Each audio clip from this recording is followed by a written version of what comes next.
Hey there, and welcome to the next video in my Functional Programming in Python series. If you missed the first video where I talked about what is functional programming anyway, and how can you represent data in immutable data structures for use in your functional programs, then you might want to check out the first part of the series before you watch this video. So in this video, we're going to take the next step and we're going to work with this immutable list of scientists that we created in the previous installment. And we're going to do some interesting transformations on the scientists in that list, just on that data set, by working with the filter function in Python. So the filter function is one of the functional programming primitives that you can use in your Python programs. It's built into Python. So here I'm on Python 3, but this would also work on Python 2. The filter function is built in, and it has maybe a slightly complicated docstring. So it says here, the filter function returns an iterator yielding those items of iterable for which function of item is true. If function is none, return the items that are true. Okay, what does that mean, right? That's pretty intense. So, well, we're just gonna play with it, and then you can see how we can use the filter function to play with this data set and to apply some filtering.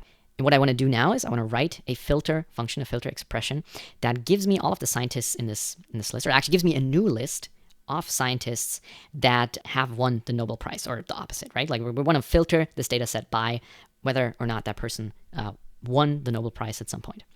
And so, okay, let's take this step by step, right? So I've got the filter function here. Looks like this takes another function object. And if you want to define a function object in line, you can use the built-in lambda expression. So here I'm going to say lambda x. So this is the object that will be passed in. So lambda of x, I want this to return true or false depending on whether or not the Nobel flag is set to true or false. So I can go here and I can say x.nobel is true. So if you're wondering how lambda works, it's basically like a one-line function, like a shortcut for defining a function in Python. So you can put arguments, and then you have one expression that gets evaluated, so you don't have to do return or anything. That's automatic. And it will just evaluate this expression and return it back out of the function, out of the lambda function. So in this case, I'm just comparing Nobel to true. I could have shortened that and just said x.nobel, but honestly, I think this is nicer because it actually makes sure we're returning a Boolean, and I think that's the better way to do it. So in this case, I would say, all right, we're checking here, and we're passing in an iterable, which is the list of scientists here. Okay, so what do you think is going to happen when I run this? Okay, so depending on whether you're running this on Python 2 or 3, you're going to see a different result here. So on Python 2, this will have created a list object containing all of these filtered scientists that are the scientists that pass this test here. So this is like a test function. And on Python 3, this actually returns a filter object, which is an iterable. And yeah, it's an iterable. It works like an iterator. So we need to extract the next item from it. And well, actually, why don't we do that?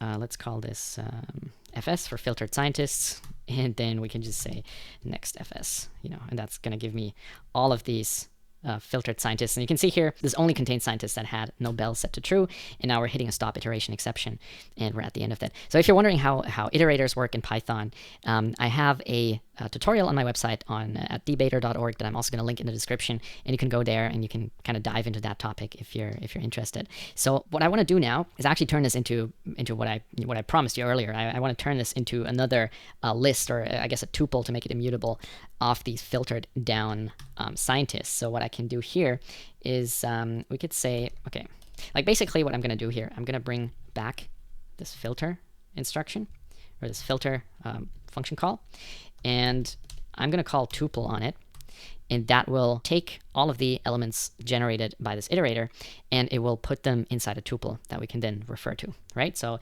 if I wanted to make this prettier, I could do this, and then pprint fs, and then you would see that it's filtered down to only include Nobel Prize scientists. So the filter function is pretty cool because it allows you to apply a function over a whole list of things, or an iterable of things, and then every item in this list, or in this iterable, gets passed to the function. In this case, it would be x, and then we can make a decision and return true or false. And if we return true, this item will be included in the resulting list, in a filtered list, and if we return false, it will not be included. So maybe to show you how that works again. So I'm going to make this slightly crazy expression here, right? So here, I just want to type out a skeleton here, scientists. Okay, so what I'm doing here is I defined this expression here that would actually convert it to a tuple and then print it out so it looks nice and clean. And I didn't yet add the filter function, which we're going to do now. So in this case, I could just always return true. So if the filter function would always return true, then we were just going to return the whole list, right? And you can filter on anything you want, right? I could say, okay, if x.field equals physics, we're only going to get people that, well, worked in physics. And if I can go x.field equals physics and x.nobel, let's actually use the short version this time, x.nobel, then I get a tuple of length 1, because that's the only person, Marie Curie here is the only person that this filter expression matched on. And why do it this way, right? Like, why should you write code like that? Why not do it differently? Like, why not do for x in scientists, and then if you have x.nobel is true, then print x. Just the same result. Why not do a for loop? Well, what's kind of nice here is that you can chain these things very well, and you can apply these transformations in a purely functional way. So when you look at this expression here, this is just calling a bunch of functions. Like we're not iterating over a list. We're not having these side effects where we're printing stuff out. And in some ways, of course, it seems more complicated than having the simple loop here. But what's really nice is how declarative this is, right? We're just saying, hey, okay, we'll take this list of scientists, apply this filter function, whatever it is, make sure we have a list at the end of it, and print it out. So it's like this long chain of function calls, and that allows us to do this transformation in a single line here. And it's not really about like the number of lines of code, but we're doing this with these like very, very simple composable things here. We're using the pprint function, we're using the tuple function, we're using this filter function that could be reused. And these are all little building blocks that I could just reuse in different contexts, right? If you imagine I did this, let's call this Nobel filter. It takes an x, and then it returns x.nobel is true. All right, so now I've got this Nobel filter, and now we can go in and we can say, okay, filter on this Nobel filter. And then again, we want the tuple, and just for clarity's sake, we also want the pprint. And now I have a reusable piece, right? I have a reusable piece. I have this Nobel filter. I could define a bunch of other filters that can just be applied without me having to rewrite this code or copy and pasting a bunch of code. So now everything we use here it's just a series of function applications, and it becomes clearer when I do it this way than with the Lambda, I guess, because the Lambda is kind of ugly, and a lot of people in Python, they don't really like it. And by the way, before people leave angry comments, I'm not necessarily encouraging this style of programming, because it's not really what Python was meant to do. Arguably, this would be a better way to do it. But it can be fun to think about how you can use a functional programming style that relies on function application or evaluating functions rather than writing stuff like this, and that mainly relies on immutable data structures, how that can sort of change your mindset a little bit, and it can make things a lot easier if you're working in parallel programming, for example, because I could apply this filter in parallel, and it would be very easy to parallelize that across several threads or processes. Like actually, it could be an interesting exercise. Maybe I get to that as part of these tutorials to actually show you how to do that. And if you write your code in a more functional programming style, you can take advantage of these things. All right, so I hope that gave you a good idea of how the filter function works. Now, I can't really stop this part of the tutorial here without talking about list comprehensions, or I guess in this case we would create a tuple. All right, so in this tutorial we mainly worked on defining this filter expression here, this filter function call that filtered scientists by Nobel Prize or not, whether or not they won the Nobel Prize. Now Python has this wonderful thing called list comprehensions, where I could say, all right, give me all the x's where x is in scientists, but only if x Nobel is true.